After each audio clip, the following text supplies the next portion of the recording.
bertemu lagi. Sebelumnya dibuka dulu. Assalamualaikum warahmatullahi wabarakatuh. Waalaikumsalam warahmatullahi wabarakatuh. Bagaimana kabar kalian hari ini, anak-anak? Alhamdulillah baik, Ibu. Sudah sarapan? Belum. Ada yang sudah dengan Iya. Ya, dulu ya. Terima kasih ya. Semangat dulu kalau di kelas. Sebelum memulai belajar hari ini, kita berdoa terlebih dahulu ya kepada Bapak kelas sebelum dipimpin untuk berdoa. Baik teman-teman, sebelum kita memulai pelajaran hari ini, mari kita berdoa terlebih dahulu. Doa mulai.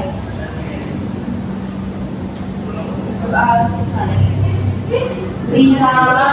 Assalamualaikum warahmatullahi wabarakatuh. Waalaikumsalam warahmatullahi wabarakatuh. Selanjutnya Ibu akan memeriksa presensi. Ada yang tidak hadir sekarang? Hadir semua semua, Bu. Presensi dulu ya. Sudah hadir? Hadir, Bu. Anissa Istiqomah. Hadir, Ibu. Maya Lela hadir, Ibu. Dari alhamdulillah ya, dari semua. Mau tanya nih mengenai materi minggu lalu, siapa yang masih ingat? Saya Ibu. Ya, silakan Anissa. Minggu lalu Ibu sudah membahas terkait cerpen, yaitu pelajaran sastra proses fiksi yang dibahas dan biasanya dapat dibaca dalam satu buku. Kemudian cerpen yang berlatar belakang sejarah mengenai unsur fiksi dengan fakta sejarah sehingga pembaca dapat memahami nilai-nilai kehidupan sekaligus belajar dari peristiwa masa lalu. Saya Ibu. Betul sekali ya. Jadi tepuk tangan Anissa. Supaya semua hati tepuk tangan.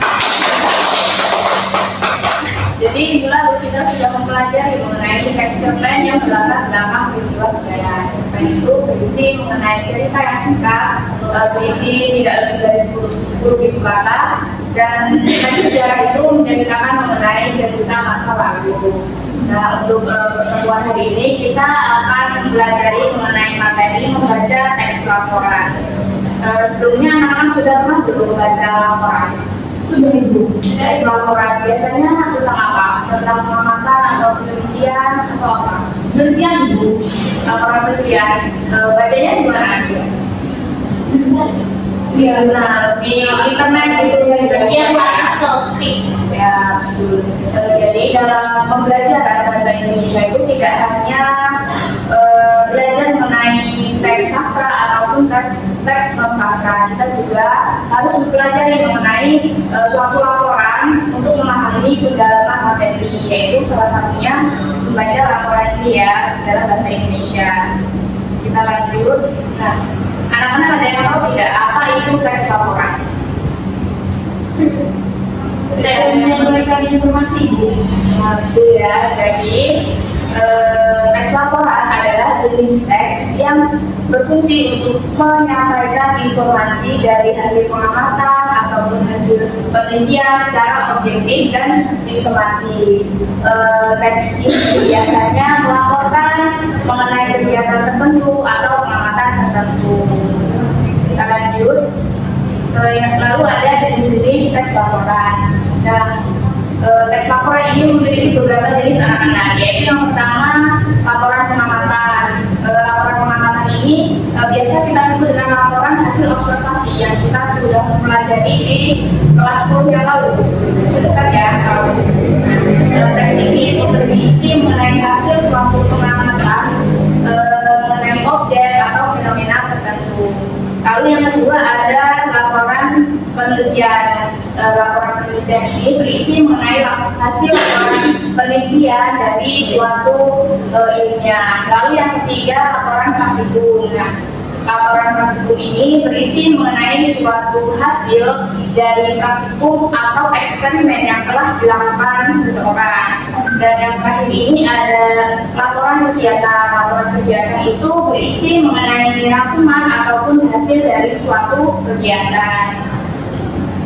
Lalu ada struktur teks laporan secara umum. Teks laporan itu secara umum memiliki 3 struktur anak-anak, yaitu yang pertama adalah pendahuluan. Pendahuluan ini menjelaskan mengenai latar belakang ataupun pengantar dari suatu laporan. biasanya menjelaskan mengenai alasan buatnya laporan ataupun apa yang akan dibahas dalam suatu laporan. Lalu yang kedua mengenai isi. Nah, bagian isi ini menjelaskan mengenai uraian dari hasil atau data yang didapatkan dalam suatu laporan yang telah dibuat. Di dalam bagian isi ini biasanya menampilkan fakta-fakta yang terjadi dalam suatu laporan yang telah dibuat. Lalu yang ketiga ada penutup. Penutup ini berisi mengenai kesimpulan ataupun saran dari hasil keseluruhan laporan. Paham mengenai struktur laporan secara umum? Paham Ibu? Paham, kita lanjut ya. Lalu selanjutnya ada struktur teks laporan dalam penelitian. Dalam penelitian ini juga ada strukturnya, ada 3, yaitu yang pertama ada pendahuluan. Pendahuluan ini berisi mengenai latar belakang, ruang lingkup, ataupun tujuan dalam suatu laporan. Lalu yang kedua bagian isi. Bagian isi dalam laporan penelitian ini berisi mengenai hasil dari penelitian yang telah dilakukan ataupun hasil pengamatan yang telah dilakukan. Lalu yang ketiga berisi penutup. Penutup ini berisi mengenai ringkasan atau hasil dari suatu laporan penelitian yang telah dilakukan. Dalam penutup ini juga terdiri dari saran dalam penelitiannya. Kita lanjut ya. Lalu selanjutnya ada struktur teks laporan pengamatan. Dalam pengamatan ini biasa kita sebut teks laporan dokumentasi. Itu yang pertama pernyataan umum. Boleh dibacakan Maya? Yang pertama pernyataan umum, yaitu bagian ini berisi pengenalan atau gambaran umum tentang objek yang diamati, seperti nama objek, ciri-ciri umum, dan informasi dunia. Jadi yang bagian pertama ini menjelaskan mengenai pengenalan atau gambaran dari suatu objek yang akan kita amati, seperti nama objek ataupun ciri-ciri umum. Lalu yang kedua berarti boleh dibacakan. Yang kedua yaitu deskripsi bagian. Bagian ini berisi uraian rinci tentang hasil pengamatan terhadap objek. Biasanya mencakup ciri fisik seperti warna, bentuk, ukuran, dan sebagainya, perilaku ataupun fakta-fakta secara detail. Nah, jadi yang bagian kedua ini, bagian deskripsi bagian, menjelaskan mengenai uraian secara rinci mengenai hasil dari suatu pengamatan yang telah dilakukan. Lalu yang ketiga, boleh bisa dibacakan. Deskripsi manfaat. Bagian ini berisi simpul umum dari hasil pengamatan serta manfaat dari objek yang diamati bagi manusia atau lingkungan. Yang ketiga ini menjelaskan mengenai deskripsi manfaat, yaitu menjelaskan manfaat atau simpulan dari suatu objek yang telah diamati. Paham? Lanjut. Nah, selanjutnya ada struktur teks laporan praktikum. Dalam praktikum juga ada strukturnya, yaitu yang pertama menjelaskan mengenai dasar teori, yaitu menyajikan teori tadi atau konsep yang mendasari suatu praktikum yang telah kita lakukan. Lalu yang kedua alat dan bahan. Dalam praktikum pastinya juga ada alat dan bahan. Dalam bagian yang kedua ini kita menjelaskan alat apa yang digunakan dan apa yang diperlukan dalam melakukan praktikum. Lalu yang ketiga lama kerja, yaitu menjelaskan tuntutan kegiatan praktikum. Lalu yang keempat itu mengenai hasil dan pembahasan. Yang bagian keempat ini menyajikan data ataupun hasil percobaan dari suatu praktikum yang telah dilakukan. Lalu yang kelima ini menjelaskan mengenai kesimpulan dari praktikum yang telah kita lakukan. Dalam kesimpulan ini juga terdapat tujuan ya. Lalu kita lanjut ya. Nah, terakhir ini ada struktur teks laporan kegiatan. Laporan kegiatan juga memiliki 3 struktur anak-anak, yaitu yang pertama pendahuluan. Pendahuluan ini menjelaskan mengenai latar belakang, tujuan ataupun waktu yang akan dilakukan dalam suatu kegiatan. Lalu yang kedua mengenai isi. Bagian isi ini berisi mengenai uraian jalannya kegiatan, seperti mencakup tempatnya di mana, kegiatannya seperti apa, urutan acaranya seperti apa, dan menjelaskan kegiatan berlangsung itu seperti apa. Lalu yang ketiga, untuk bagian penutup ini merupakan berisi kesimpulan ataupun saran dari suatu kegiatan yang telah dilakukan. Paham mengenai laporan kegiatan sebelumnya? Paham, kita lanjut. Nah, selanjutnya ada pembahasan teks laporan. Dalam membuat teks laporan, pastinya kita harus mengetahui pembahasan yang terdapat dalam suatu teks laporan. Yaitu yang pertama, teks laporan itu harus objektif. Objektif ini maksudnya bahasa itu harus jelas, harus objektif, harus tidak memihak dari suatu apapun yang telah kita buat, harus sesuai fakta ataupun menulis dengan benar-benar apa yang telah terjadi dari suatu apa yang kita alami. Lalu yang kedua, penjelasan. Dalam membaca ataupun menulis teks laporan, pastinya kita juga harus membuat menggunakan kalimat yang jelas ataupun agar mudah dipahami. Lalu yang ketiga, bahasanya juga harus logis, yaitu menggunakan urutan yang logis dalam menyampaikan informasi. Dan yang keempat, formal, yaitu kita membacakan atau menulis teks laporan, pastinya kita juga harus menggunakan bahasa yang formal sesuai dengan kaidah bahasa Indonesia yang baik dan benar. Sudah habis materi kita. Nah, anak-anak sudah berkelompok ya? Sudah bertiga ya? Nah, ada lagi ya bagi anak-anak. Sebelumnya ada yang mau ditanyakan belum? Tidak? Cukup materinya cukup ya. Ada lagi ya untuk anak-anak. Anak-anak boleh membuka internet dan mencari teks laporan mengenai teks laporan pengamatan, penelitian ataupun praktikum itu bebas. Lalu anak-anak menganalisis strukturnya seperti apa, struktur dari teks laporan yang telah kalian dapatkan itu. Lalu kalian nanti membacakan di depan secara bergantian, kan struktur teks laporan itu kan secara umum kalau tiga, nanti yang bagian kedua dibacakan oleh Solehati, yang kedua boleh dibacakan Anissa, dan yang ketiga boleh dibacakan Ayah. Seperti itu ya anak-anak. Ya, Oke, silakan kerjakan.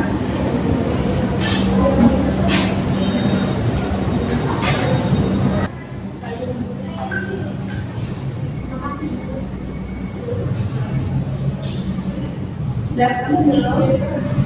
Nah, ini dianalisis ya. Ya. Ini bagus. Sudah anak-anak? Sudah Bu. Ya, boleh silakan maju bertiga, dibacakan secara bergantian ya. Kamu dua, kamu satu, kamu dua.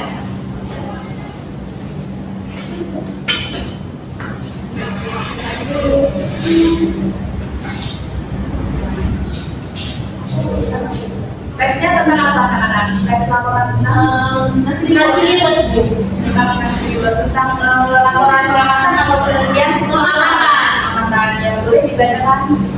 Jenis teksnya laporan pengamatan didapat dari internet web yaitu kompas.com. Judulnya mengenai nasi liwet. 1. Struktur pernyataan umum. Nasi liwet adalah salah satu kuliner tradisional khas Indonesia, khususnya dari daerah Solo dan Sunda. Nasi ini dikenal karena rasanya yang sangat gurih dan aroma khas yang menggugah selera. Proses memasak nasi liwet berbeda dari nasi biasa karena menggunakan santan dan berbagai rempah-rempah yang memberikan cita rasa yang kaya dan lezat. Baik, yang kedua, struktur deskripsi bagian. Nasi liwet dimasak dengan bahan-bahan utama seperti beras, santan, daun salam, serai, dan garam. Proses memasaknya melibatkan beras yang dimasak dengan santan bersama. Rempah-rempah tersebut hingga matang dan besar. Dalam tradisi Sunda, nasi liwet sering kali dimasak dalam kastrol atau piring tanah liat untuk menambah cita rasa dan aroma yang khas. Nasi liwet biasanya disajikan dengan berbagai lauk pauk yang melengkapi kesegarannya.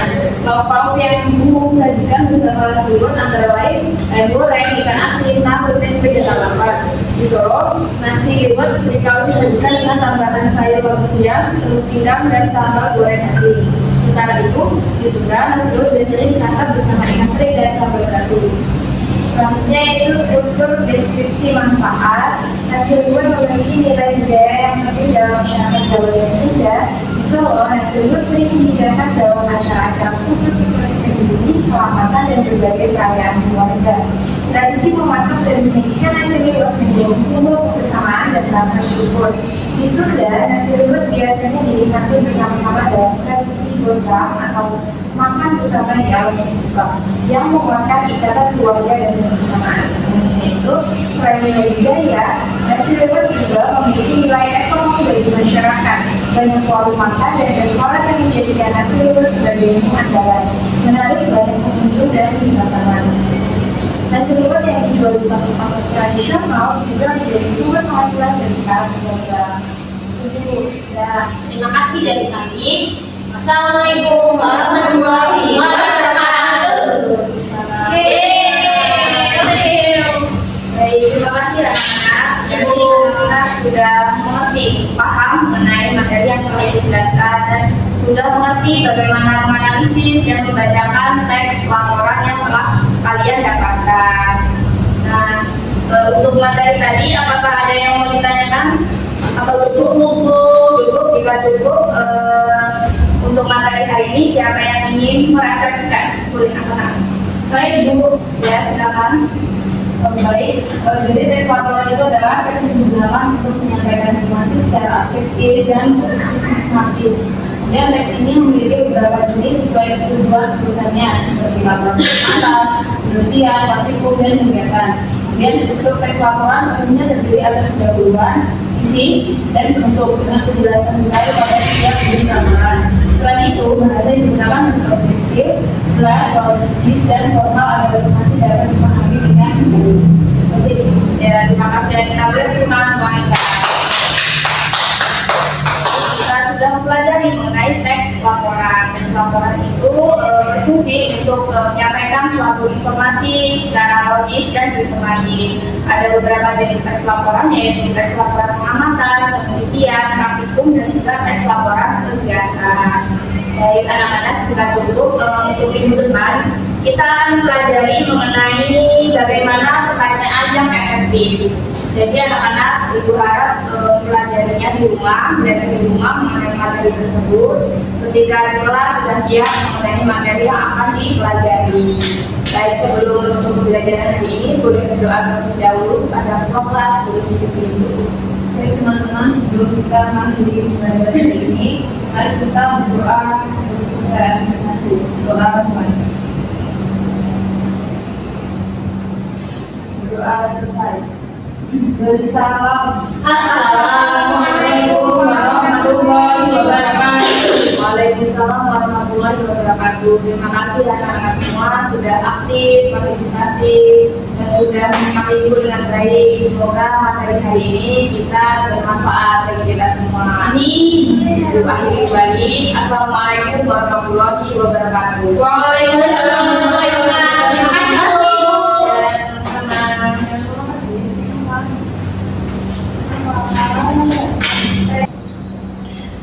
Baik, izin menyampaikan penilaian dan observasi keterampilan pemimpin diskusi kelompok kecil dari nama calon guru yaitu Zara Bunga Marisa dengan MPN 2313041034 dengan topik membaca teks laporan.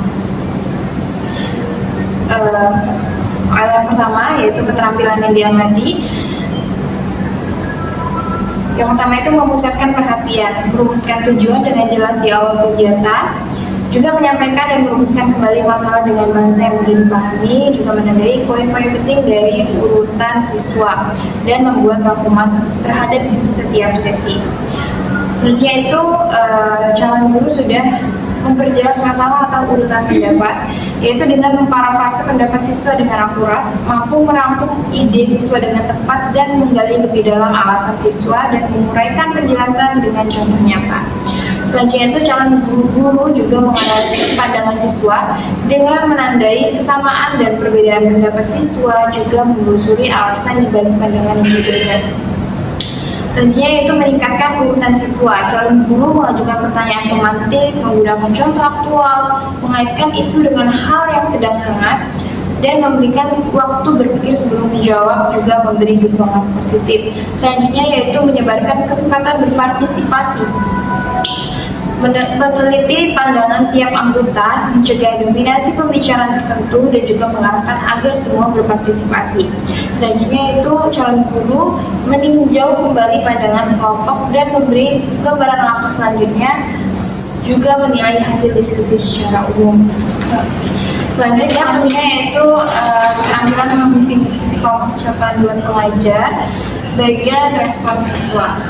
Silakan nanti Anda menjawab sejujur-jujurnya ya, Nak, dari pembelajaran yang sudah dipraktikkan oleh calon guru. Nah, yang pertama, seberapa banyak respon Anda dalam diskusi? Terlalu banyak. Yang kedua, apakah menurut Anda komentar anggota kelompok relevan? Selalu. Pertanyaan ketiga, apakah menurut Anda ada anggota yang berbicara terlalu banyak? Tidak. Selanjutnya, apakah Anda mempunyai waktu untuk berpikir setelah guru mengajukan pertanyaan atau teman Anda berbicara? Kadang-kadang. Kelima, apakah benda-benda yang diperlihatkan guru menyebabkan Anda ingin bicara? Selalu. Selanjutnya, apakah Anda menganggap guru tertarik pada apa yang Anda bicarakan? Selalu. Selanjutnya, selama diskusi, apakah Anda mengemukakan ide baru? Tidak. Selanjutnya, bila guru mengajukan pertanyaan, apakah pertanyaan tersebut cukup jelas bagi Anda? Selalu. Selanjutnya, bila seorang memberikan jawaban atau komentar yang salah, maka guru Memberikan keterangan tambahan. selanjutnya yang terakhir, apakah tujuan diskusi itu cukup jelas bagi Anda? Ya. Baik, terima kasih. Baik, selanjutnya itu penilaian kinerja guru. Di sini saya akan memberikan skors. Yang pertama itu kriterianya sikap, kerjasama, dan semangat dalam memimpin, 5 skors, 5 poin. Selanjutnya urutan masuk akal, teliti, relevan, dan jelas, yaitu 4 poin. Baik. Yang ketiga yaitu bahasa, jelas, menarik, wajar, dan tepat, 4. Baik. Selanjutnya itu kesopanan, sopan, tulus, membantu arah diskusi, meluruskan penyimpangan, yaitu 6 dari sekali. Jadi rata-rata skor keseluruhan yaitu 4,5, yaitu kategori sangat baik. Komentar umum observer yaitu guru menunjukkan kemampuan memimpin diskusi dengan penuh percaya diri, ramah dan komunikatif, partisipasi siswa merata, suasana kelas kondusif, dan tujuan pembelajaran tercapai. Disarankan untuk membuat analisis konseptual dan memberikan penutup yang lebih reflektif agar siswa memahami hasil diskusi secara lebih mendalam. Terima kasih, itu saja penilaian yang dapat saya sampaikan.